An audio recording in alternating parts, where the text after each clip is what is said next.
আসসালামু আলাইকুম। এটিএন বাংলার গ্রামগঞ্জের খবরে সবাইকে স্বাগত জানাচ্ছি নাবিলা রহমান। শুরুতেই সংবাদ শিরোনাম। সন্দেহভাজন মাদকাসক্ত পুলিশ সদস্যদের ডোপ টেস্ট করা হবে, জানালেন পুলিশের মহাপরিদর্শক।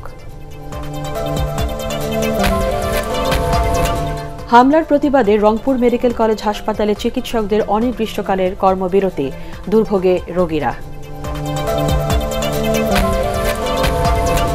এবং সিরাজগঞ্জে যমুনা নদীর তীর সংরক্ষণ বাঁধে ধস, আতঙ্কে এলাকাবাসী।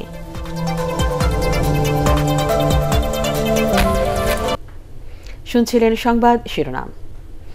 সন্দেহভাজন মাদকাসক্ত পুলিশ সদস্যদের ডোপ টেস্ট করার নির্দেশ দেওয়া হয়েছে বলে জানিয়েছেন পুলিশের মহাপরিদর্শক ডক্টর মোহাম্মদ জাভেদ পাটোয়ারি। সকালে রাজশাহী পুলিশ লাইন্সে মহানগর পুলিশ সদর দপ্তর ভবনের ভিত্তিপ্রস্তর স্থাপন সহ কয়েকটি নতুন ভবন ও ব্যারাকের উদ্বোধন শেষে সাংবাদিকদের তিনি একথা জানান। এর আগে আরএমপির পুলিশ নারী কল্যাণ সমিতির কার্যালয় ভবন ও শোরুম উদ্বোধন করেন সমিতির সভাপতি আইজিপির সহধর্মিণী হাবিবা জাবেদ।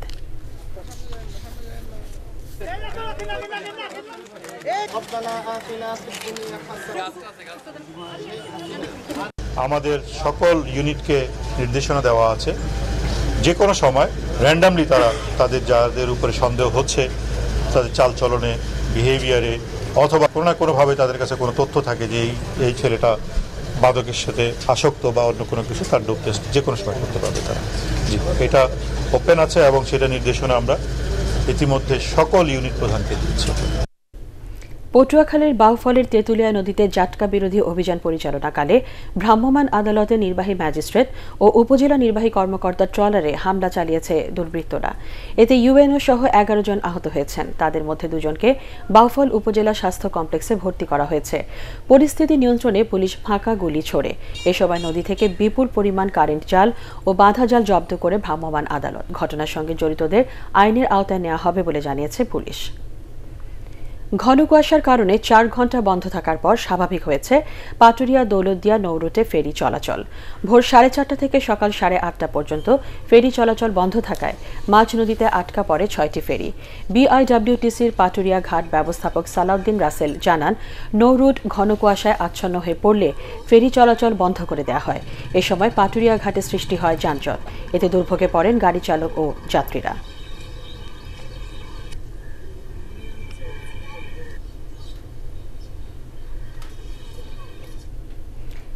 প্রচারণা জমে উঠেছে ঢাকার ধামরাই উপজেলা নির্বাচন। এরই মধ্যে নির্বাচনী হাওয়া বইছে গোটা উপজেলায়। সকাল থেকে গভীর রাত পর্যন্ত চলছে প্রার্থীদের গণসংযোগ। চেয়ারম্যান পদে আওয়ামী লীগ ও জাতীয় পার্টি সহ মোট 4 জন প্রতিদ্বন্দ্বিতা করলেও মূল লড়াই হবে ক্ষমতাসীন দল ও তাদের বিদ্রোহী প্রার্থীর মধ্যে। তবে মহিলা ভাইস চেয়ারম্যান পদে বিনা প্রতিদ্বন্দ্বিতা নির্বাচিত হয়েছেন সোহানা জেসমিন। 16টি ইউনিয়ন ও প্রথম শ্রেণীর পৌরসভা নিয়ে ধামরাই উপজেলায় মোট ভোটার 3,20,223 জন। সৎ, যোগ্য এবং মেধাবী একটা লোককে আমরা ভোট দিতে চাই। আশা করছি আগামী নির্বাচন, উপজেলা নির্বাচন অত্যন্ত সুষ্ঠু হবে। নৌকার প্রতি ধামরাইয়ের মানুষ আস্থাশীল, কাজে আমি শতভাগ আশাবাদী যে আগামী 31শে মার্চের নির্বাচনে বিপুল ভোটের ব্যবধানে নৌকা বিজয়ী হবে। প্রত্যেকটি ওয়ার্ডে ঘুরে ঘুরে আমি বুঝতে পেরেছি, যদি সুষ্ঠু নির্বাচন হয় ইনশাআল্লাহ, জননেত্রী শেখ হাসিনা যদি সুষ্ঠু নির্বাচন করান তাহলে আমি বিপুল ভোটে নির্বাচিত হবে। সিরাজগঞ্জ সদর উপজেলার বাহুকায় নির্মাণাধীন নদী তীর সংরক্ষণ বাঁধের প্রায় 100 মিটার যমুনায় বিলীন হওয়ায় আতঙ্কে রয়েছেন এলাকাবাসী। শুষ্ক মৌসুমে হঠাৎ বাঁধে এ ধস হওয়ায় বর্ষায় মূল বাঁধ টিকবে কিনা তা নিয়ে প্রশ্ন তুলেছেন স্থানীয়রা। তাদের অভিযোগ, ঠিকাদারের অপরিকল্পিতভাবে কাজ করা এবং কাজের মান ঠিক না থাকায় শুষ্ক মৌসুমে বাঁধের এ নাজুক অবস্থা। এ অবস্থায় বালির বস্তা ও সিসি ব্লক নদীতে ফেলে ভাঙন ঠেকানোর চেষ্টা করছে পানি উন্নয়ন বোর্ড। এখন ভাঙন দেখা দিলেও বন্যার আগেই মেরামত সহ নির্মাণাধীন বাঁধের বেশিরভাগ কাজ শেষ হবে বলে আশা করছেন পাউবো নির্বাহী প্রকৌশলী। স্থানীয়দের আতঙ্কিত না হওয়ার আহ্বান জানিয়েছে পাউবো। নতুন বাঁধ আজই ধসে গেছে, তাহলে বর্ষাকালে কি হবে? এতগুলা জমি, বাড়ি, ঘর, দরজা সব ভেঙে ভেঙে বিলুপ্ত হয়ে যাবে। আমরা কোথায় গিয়ে দাঁড়াবো? দরজা মানে যদি না থেকে মনে করেন যে বাহুগা অস্তিত্ব কোনো থাকবে না। পানি উন্নয়ন বোর্ডকে এই ক্ষেত্রে বলবো যে আসলে ভালো করে এটা একটা তদন্ত হওয়া দরকার, একটা পর্যবেক্ষণ হওয়া দরকার, নাকি এখানে ঠিকাদারে কোনো গাফলাতি আছে সেই বিষয়টাও দেখা দরকার। সামনে যে চটটা অ্যাডভান্স হওয়ার কারণে এই 9-10 নম্বরের প্যাকেজের এখানে প্রচন্ড চাপ পড়েছে। আমরা ওই চটটাও ড্রেজিং অলরেডি উদ্যোগ নিয়েছি এবং এটা টেন্ডার হচ্ছে। দখল আর দূষণে রংপুরের ওপর দিয়ে বয়ে চলা শতবর্ষী ঐতিহ্যবাহী শ্যামাসুন্দরী খালের বেহাল অবস্থা। ভরাটের পাশাপাশি আবর্জনার ভাগাড়ে পরিণত হয়েছে খালটি।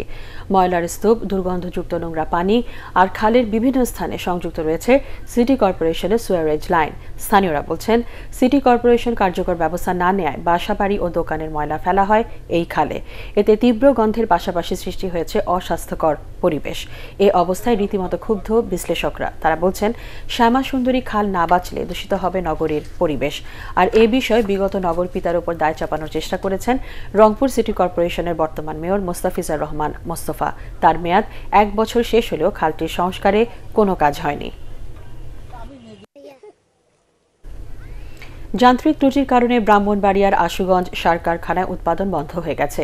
সকালে কারখানার বিদ্যুৎ প্লান্টের বয়লারে ত্রুটি দেখা দেওয়ায় এই অচলাবস্থার সৃষ্টি হয়। এর ফলে এই কারখানায় প্রতিদিন 1200 মেট্রিক টন ইউরিয়া সার উৎপাদন ব্যাহত হবে বলে জানিয়েছেন সংশ্লিষ্টরা।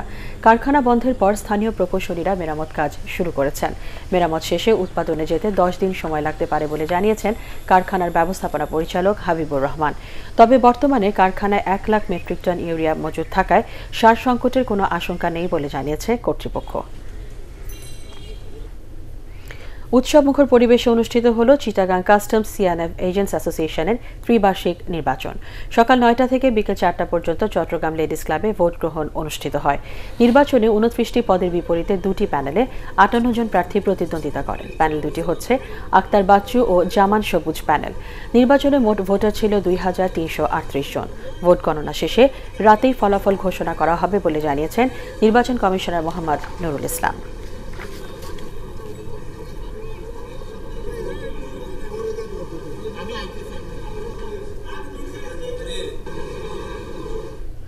ক্রমাগত লোকসানের মুখে গম চাষে আগ্রহ হারাচ্ছেন নওগাঁর চাষিরা। জেলায় এবার লক্ষ্যমাত্রার চেয়ে অন্তত 10,000 হেক্টর কম জমিতে গম আবাদ হয়েছে। কৃষকরা বলছেন, গত কয়েক বছর ধরে গম বিক্রি করে খরচের টাকাই উঠছে না। সরকারিভাবে না কেনায় গত মৌসুমেও লোকসানের মুখে গম বিক্রি করতে হয়েছে তাদের। আর তাই এবছর অনেক কৃষক গম চাষ করেননি। স্থানীয় কৃষি বিভাগ বলছে, সেচ সাশ্রয়ী ফসল হিসেবে বরেন্দ্র অঞ্চলে গম চাষ জনপ্রিয়। আর তাই কৃষকদের ন্যায্য মূল্য নিশ্চিত করতে প্রতি বছর সরকারিভাবে গম কেনার প্রয়োজনীয়তা রয়েছে। তবে খাদ্যমন্ত্রী সাধন চন্দ্র মজুমদার বলেছেন, মৌসুম শেষে গুণগত মান যাচাই করে সরকারিভাবে গম কেনা না কেনার বিষয়ে সিদ্ধান্ত নেওয়া হবে। গত বছর যে গমের ফলন হয়েছিল 15 মণ 16 মণ হারিতে গম হয়েছিল। এতে বিক্রয় করে 700-800 টাকা মন বিক্রয় করে আমাদের কোনো পোষায়নি। গতবারের আগাবার নিছিল, গতবারে নেয়নি, এবার যে কি করবে সরকার তা তো জানি না। সরকারি যে প্রক্রুটমেন্ট, এটা একটা বড় ব্যাপার। তারা যদি গমটা নেয়, দামটা ভালো পায় এবং কৃষকে গম চাষে উৎসাহিত হয়। কৃষি বিভাগ রিপোর্ট অনুসারে যদি গম ক্রয় করার মতো, প্রক্রুট করার মতো গম পাওয়া যায়, অবশ্যই আমরা এখানে প্রক্রুটমেন্ট করবো। আর যদি কৃষকেরা শুধু খাদ্যের জন্য গম লাগাতে, তাহলে পাবো না, তো আমদানি করতে হবে। সংস্কার কাজ চলায় বঙ্গবন্ধু সেতুর পশ্চিম সংযোগ মহাসড়কে সিরাজগঞ্জের নলকা থেকে হাটিকুমরুল গোল চত্বর পর্যন্ত প্রায় 7 কিলোমিটার এলাকায় থেমে থেমে যানজটের সৃষ্টি হচ্ছে।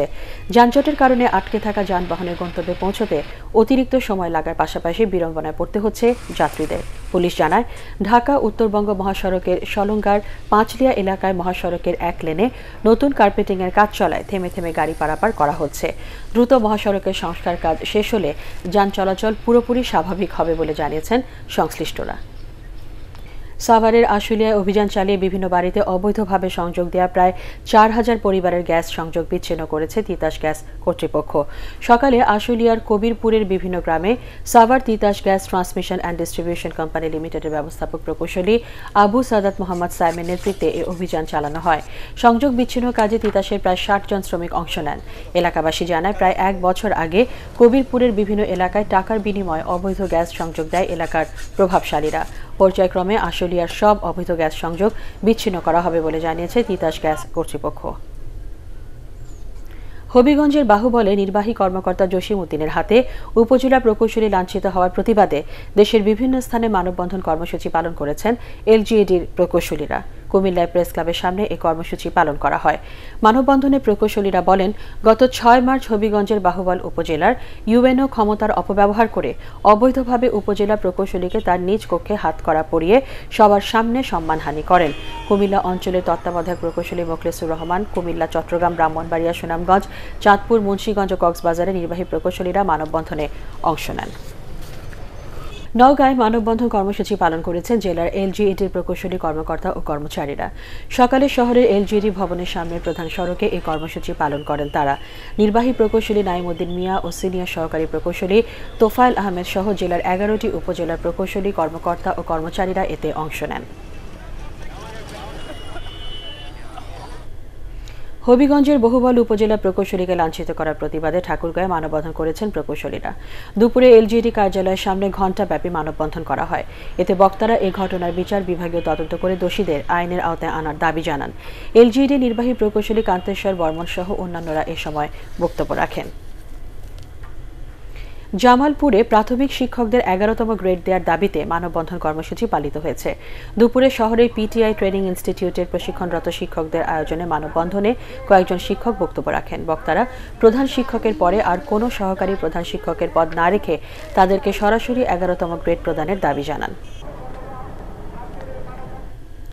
কুড়িগ্রামের রৌমারীতে ন্যাশনাল সার্ভিস কর্মসূচি পুনর্বহাল ও জাতীয়করণের দাবিতে মানববন্ধন অনুষ্ঠিত হয়েছে। দুপুরে রৌমারী উপজেলা পরিষদ চত্বরে আয়োজিত মানববন্ধনে প্রায় 2000 ন্যাশনাল সার্ভিস কর্মী অংশ নেন।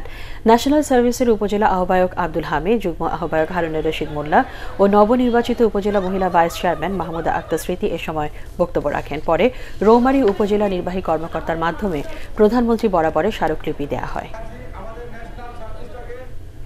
নিরাপদ মাংস ও ডিম উৎপাদনে জয়পুরহাটে আধুনিক পোল্ট্রি খামার ব্যবস্থাপনায় জীব নিরাপত্তা রক্ষার্থে পোল্ট্রি খামারিদের সমাবেশ অনুষ্ঠিত হয়েছে। দুপুরে জামালগঞ্জ সরকারি খামার বাড়ির সামনে এ সমাবেশে অতিরিক্ত জেলা প্রশাসক মনিরুজ্জামান, অতিরিক্ত জেলা পুলিশ সুপার আব্দুস সালাম ও জেলা প্রাণী সম্পদ কর্মকর্তা মাহফুজুর রহমান বক্তব্য রাখেন। অনুষ্ঠানে 3 শতাধিক খামারির মাঝে ডিসপোজাল পিট তৈরির উপকরণ বিতরণ করা হয়। চুয়াডাঙ্গায় শুরু হয়েছে মাসব্যাপী তাঁত, বস্ত্র ও হস্তশিল্প মেলা। টাউন ফুটবল মাঠে মেলা উদ্বোধন করেন অতিরিক্ত জেলা প্রশাসক খন্দকার ফরহাদ হোসেন, অতিরিক্ত পুলিশ সুপার কলিমুল্লাহ ও জেলা আওয়ামী লীগের সাংগঠনিক সম্পাদক মুন্সি আলমগীর হান্নান সহ অন্যান্যরা এ সময় উপস্থিত ছিলেন। মেলায় বিভিন্ন পণ্যের 58টি স্টল রয়েছে। প্রতিদিন সকাল 10টা থেকে রাত 10টা পর্যন্ত খোলা থাকবে এ মেলা। পরবর্তী সংবাদ দেখার আমন্ত্রণ জানিয়ে এখনকার মতো শেষ করছি। এটিএন বাংলা সংবাদ ইউটিউবে দেখতে ব্রাউজ করুন www.youtube.com/ATN Tube News। সাবস্ক্রাইব করে থাকুন এটিএন বাংলার সাথে।